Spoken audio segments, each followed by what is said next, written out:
Hello మామ.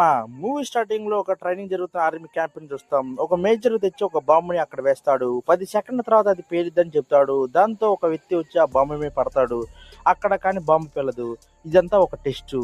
అది చూసిన హీరోకి మనం చూస్తాం, హీరోకి బలం ఉండదు, ఎలాంటి ఉండదు. హీరోకి పైగా రోగాలు ఉంటాయి. ఆ రోగాల వల్ల హీరోకి ఎలాంటి పని చేయలేకపోతాడు. చిన్న చిన్న పనులు కూడా, మిగతా వాళ్ళు చేసే పనులు కూడా హీరో వాళ్ళు చేయలేకపోతాడు.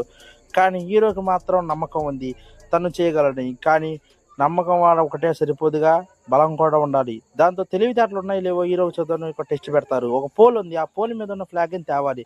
అందరూ ఆ పోల్ ఎక్కడైనా ప్రయత్నిస్తాడు, కానీ రాదు. హీరో వచ్చి పోల్ ఉన్న కింద ఉన్న స్క్రూని రూల్ చేస్తాడు. పోల్ పడిపోతుంది. దాంతో ఫ్లాగ్ తెచ్చి మేజర్కి ఇస్తాడు.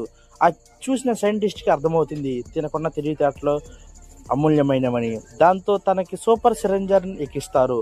హైడ్రాలిక్స్ ప్రెజర్లో పెట్టి తనని ఒక 100 నిమిషాల పాటు ఉంచుతారు. దాంతో తనకి 100 నిమిషాలు పూర్తి అవ్వగానే ఆ మిషన్ మొత్తం పేలిపోతుంది. దాంతో మిషన్ స్టేడియం అంతా కాలిపోతుంది. హీరో బయటకు వస్తారు. హీరో కండ్ల తిరిగిన శరీరంతో ఉంటాడు. మిషన్ సక్సెస్ అయిన ఆనందంలోనే ఒక గూఢచారి వస్తాడు. మిగిలిన సర్జన్ తీసుకుని అతను పారిపోతా శాస్త్రవేత్తని కలుస్తాడు. దాంతో శాస్త్రవేత్త చచ్చిపోతాడు.